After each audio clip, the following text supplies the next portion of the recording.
ठाणेकरांसाठी ध्यान मंदिर, अद्ययावत ग्रंथालय, ज्येष्ठ नागरिकांसाठी अद्ययावत वास्तू या सुविधा उपलब्ध होणार। ठाणेकरांना ध्यानधारणा आणि योग करण्यासाठी रहेजा संकुलाच्या समोरच्या सुविधा भूखंडावर ध्यान मंदिर, कशिश पार्क येथे अद्ययावत ग्रंथालय आणि हाजुरी येथे ज्येष्ठ नागरिकांसाठी बहुउद्देशीय अद्ययावत वास्तू अशा 3 सुविधांच्या अंतिम टप्प्यात असलेल्या कामांची पाहणी खासदार नरेश म्हस्के आणि महापालिका आयुक्त सौरभ राव यांनी केली। या पाहणीच्या वेळी माजी नगरसेवक विकास रेपाळे, नम्रता भोसले हे उपस्थित होते। या तिन्ही बांधकामामुळे ठाणेकरांना चांगली सुविधा उपलब्ध होणार आहे। या सुविधांचे योग्य नियोजन आणि व्यवस्थापन करण्यात यावे, या वास्तूंची देखभाल व दुरुस्ती व्यवस्थित केली जावी असे प्रतिपादन यावेळी खासदार नरेश म्हस्के यांनी केले। तर या सुविधांमुळे ठाणेकरांना पर्वणी मिळणार आहे। अत्याधुनिक पद्धतीचे ग्रंथालय, ध्यानधारणा मंदिर आणि उद्यान तसेच ज्येष्ठ नागरिकांसाठी व्यायाम, वाचन, खेळ आदी सुविधांसह अद्ययावत वास्तू अशा प्रकारच्या 3 सुविधांची कामे अंतिम टप्प्यात आली आहेत। या सुविधा लवकरच मुख्यमंत्री एकनाथ शिंदे यांच्या शुभ हस्ते ठाणेकरांच्या सेवेत दाखल होणार असल्याचे महापालिका आयुक्त सौरभ राव यांनी सांगितले। या पाहणी दौऱ्यात अतिरिक्त आयुक्त प्रशांत रोडे, नगर अभियंता प्रशांत सोनाग्रा, उपायुक्त शंकर पाटोळे आणि मनोहर बोडके, उपनगर अभियंता शुभांगी केसवानी आणि सुधीर गायकवाड, सहाय्यक आयुक्त सोपान भाईक, कार्यकारी अभियंता ऋषिकेश जवळकर, वृक्ष अधिकारी केदार पाटील आदी उपस्थित होते। ब्युरो रिपोर्ट, जनादेश। आपली माणसं, आपला देश, पाहत रहा जनादेश। खासदार नरेश म्हस्के यांनी मानले मुख्यमंत्री एकनाथ शिंदे, उपमुख्यमंत्री देवेंद्र फडणवीस, अजित पवार आणि नवी मुंबईतील लोकप्रतिनिधींचे आभार। गरजेपोटी केलेली बांधकामे नियमित करण्यासाठी नवी मुंबई, रायगड जिल्ह्यातील पनवेल व उरण या तालुक्यांमधील प्रकल्पग्रस्त गेले 40 वर्ष संबंधित प्राधिकरण आणि शासन स्तरावर प्रयत्न करत होते। खासदार नरेश म्हस्के यांनी हा प्रश्न तातडीने सोडविण्याचे आश्वासन देत शासन स्तरावर पाठपुरावा सुरू केला होता।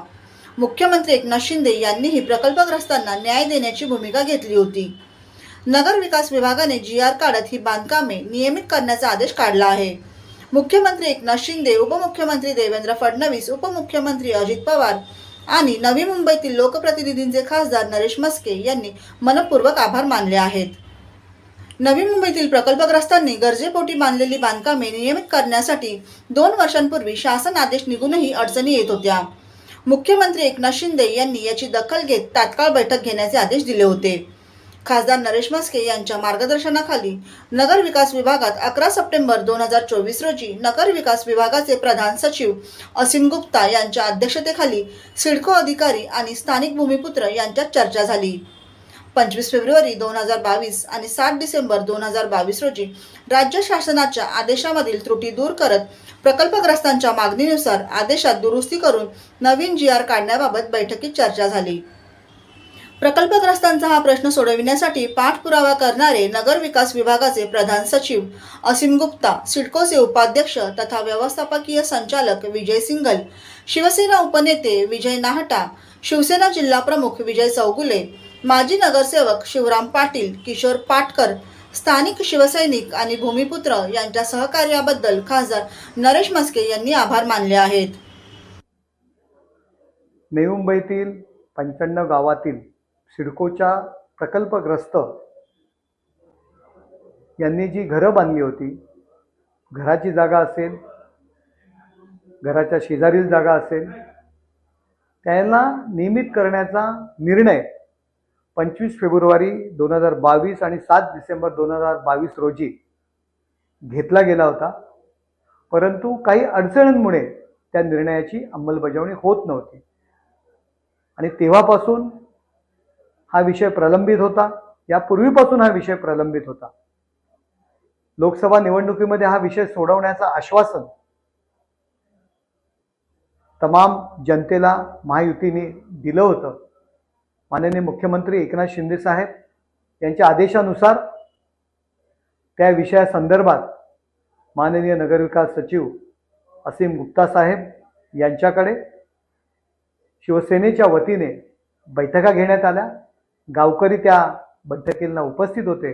विजय चौगुले असतील, विजयजी नाहटा असतील, शिवराम पाटील असतील आणि गावकरी आणि प्रशासन याच्यामध्ये चर्चा होऊन भूमिपुत्रांना पाहिजे त्या अटी ठेवून त्या नियमात बदल करून तो निर्णय घेण्यात आला आणि आज माननीय मुख्यमंत्री एकनाथ शिंदे साहेब यांनी त्याकरता GR काढलेला आहे आणि गेले कित्येक वर्षापासूनचा प्रलंबित प्रश्न प्रकल्पग्रस्तांची घरं, स्थानिक भूमिपुत्रांची घरं अधिकृत करण्याचा जो निर्णय, प्रलंबित असा विषय आज मार्गी लागलेला आहे।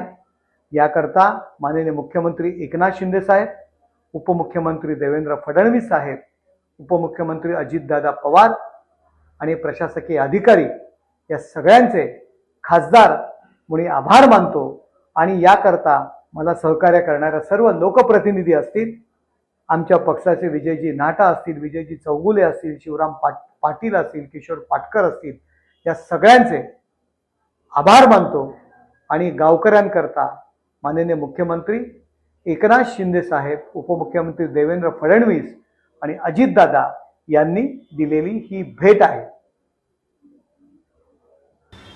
ब्युरो रिपोर्ट, जनादेश। आपली माणसं, आपला देश, पाहत रहा जनादेश। महाराष्ट्रातील भगिनींना आधार देणारी राज्य शासनाची मुख्यमंत्री माझी लाडकी बहीण योजना। या योजनेअंतर्गत अल्प उत्पन्न गटातील 21 ते 65 वयोगटाच्या भगिनींना मिळणार दरमहा 1500 रुपयांची मदत। अर्ज करण्यासाठी 31 ऑगस्ट 2024 पर्यंत मुदतवाढ। कुटुंबाचं वार्षिक उत्पन्न 2.5 लाख रुपयांपेक्षा कमी असलेल्या महिला पात्र। कुटुंबाकडे पिवळं किंवा केशरी रेशन कार्ड असल्यास उत्पन्नाचा दाखला आवश्यक नाही। पांढरं रेशन कार्ड असेल किंवा रेशन कार्ड नसेल तर कुटुंबाचं वार्षिक उत्पन्न 2.5 लाखांपेक्षा कमी असल्याचा दाखला आवश्यक। योजनेसाठीचा ऑनलाईन अर्ज नारी शक्ती दूत ॲप वरून किंवा पोर्टलवर भरता येईल। ज्या भगिनींना ऑनलाईन अर्ज भरता येत नसेल त्यांच्यासाठी अंगणवाडी, ग्रामपंचायत, वॉर्ड ऑफिस, सेतू सुविधा केंद्रामध्ये किंवा आशाताई बचत गटाच्या CRP यांची मदत उपलब्ध। आता आपल्याला अभिमानाने म्हणता येईल, सुखी आणि सुरक्षित आहे माझी लाडकी बहीण।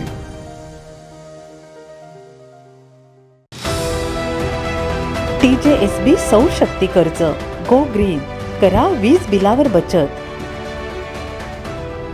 आकर्षक व्याजदर, 84 महिने परतफेड कालावधी, 80% लोन, व्यावसायिक आणि उद्योजकांकरता सुद्धा। अधिक माहितीसाठी तुमच्या जवळच्या शाखेला भेट द्या किंवा संपर्क साधा 1800-223-466 आणि 1800-266-3466।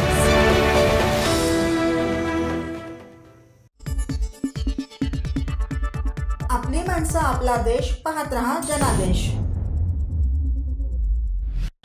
डॉक्टर अलका नाईक नक्षत्र गौरव पुरस्कार 2024 ने सन्मानित।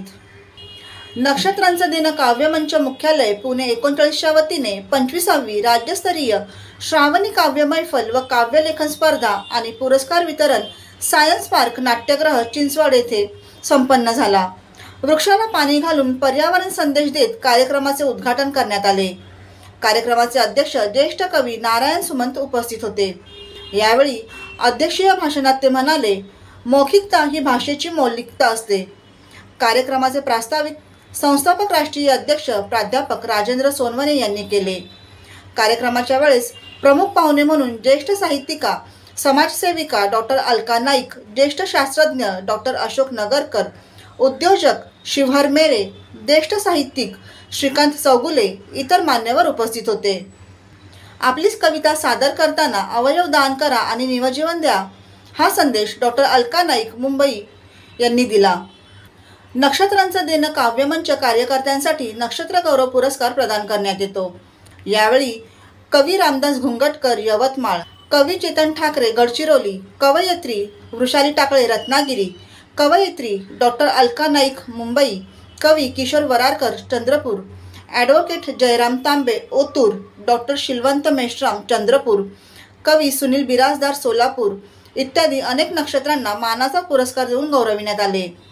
या संमेलनात ज्येष्ठ साहित्यिक नारायण सुमंत यांच्या शुभ हस्ते कवी नवनाथ पोकळे बापाची सावली, कवी तुषार डावखर डोंगर दऱ्याचा मुलूक, कवी अक्षय पवार उन्हाळ्यातही फुलणारा गुलमोहर तसेच माझ्या मनातील पाऊस प्रतिनिधी काव्यसंग्रह प्रकाशित करण्यात आले। या कार्यक्रमाचे बहरदार सूत्रसंचालन सौ रुपाली भालेराव यांनी केले. सलग 6 तासाचा हा भव्य सोहळा विश्वगीत पसायदानाने संपन्न झाला.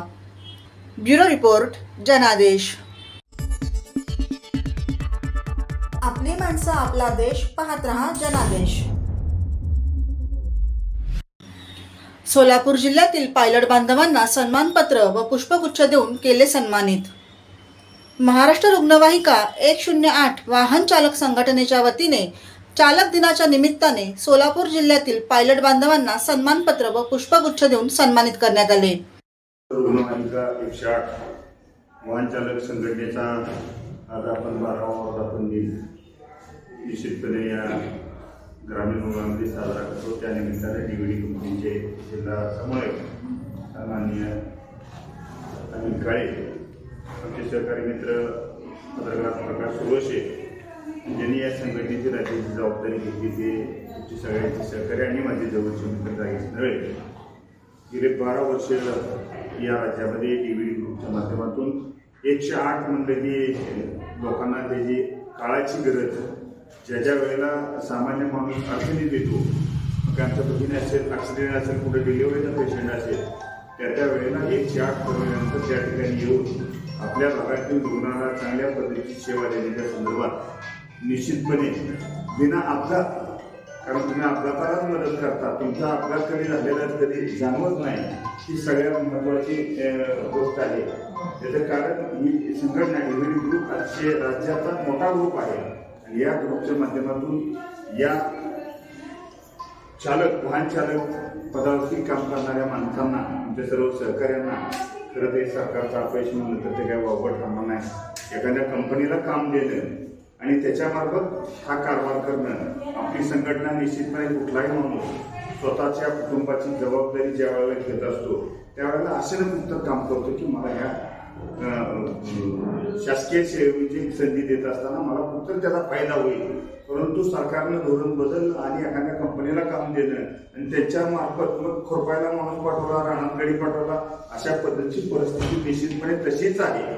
संघटना जरी तुमची भांडत असली वरच्यावरती तरी सुद्धा राज्य सरकारनं यामध्ये लक्ष घालून जे गेले अनेक वर्ष सातत्याने या ठिकाणी काम करतात त्यांना मानधनावरती, सरकारी मानधनावरती, कंपनीच्या मानधनावरती नको आहे, त्याला सरकारी मानधनावरती येण्याच्या संदर्भात संघटना सातत्याने प्रयत्न करते. मला खात्री आहे पुढच्या भविष्यकाळामध्ये सिद्धेश्वराच्या नगरीमध्ये आपण आहे, सिद्धेश्वराचा आशीर्वाद या संघटनेला मिळून आपण मानधनावरती कशा पद्धतीने जाईल याचं नियोजन संघटनेच्या माध्यमातून करत असताना कंपनीने सुद्धा त्यांना सपोर्ट करणं, तुमचा व्यवसाय आहे, कंपनीचा हा व्यवसाय आहे, ग्रुप तयार करणे, टेंडर भरणे, मग त्याला वाटून देणे, व्यवसायाला बरोबर त्या कुटुंबाचे भविष्य कशात आहे याची जाणीव कंपनीला ठेवून सुद्धा तुम्ही आता बघ तुम्हाला आम्हाला सांगितलं मग आमचं पुन्हा बंद होणार व्यवसाय, कारण हा व्यवसाय आहे तुमचा. आणि परंतु तुम्ही सरकारच्या माध्यमातून निश्चितपणे प्रयत्न करत आहात. तुमच्या संघटनेच्या सगळ्या सहकार्याशी आपली सगळी राजकीय क्षेत्रातील मग काही आमदार आहेत, काही खासदार आहेत, ती सगळी मंडळी ज्या वेळेला तुम्हाला या मोठ्या मंडळीची गरज लागेल त्या वेळेला ही सगळी मंडळी तुमच्या पाठीमागे खंबीरपणे उभा करू.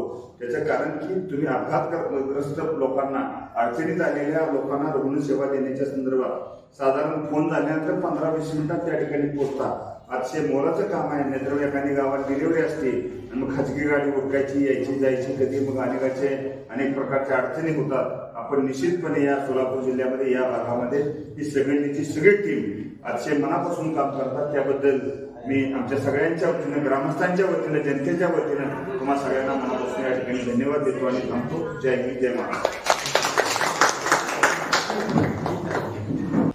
यावेळी प्रादेशिक परिवहन अधिकारी गजानन नेरपगार, जिल्हा आरोग्य अधिकारी संतोष नवले, इम्सो कोऑर्डिनेटर भाग्यश्री म्हेत्रे, पंढरपूर उपजिल्हा रुग्णालयाचे MS महेश सुडके, समाज कल्याण सभापती शिवाजीराजे कांबळे, बार्शी गव्हर्नमेंट हॉस्पिटलच्या MS शीतल बोपलकर, BVG कंपनीचे जिल्हा व्यवस्थापक अनिल काळे, महाराष्ट्र रुग्णवाहिका वाहन चालक संघटनेचे राज्य अध्यक्ष नागनाथ नरळे हे उपस्थित होते.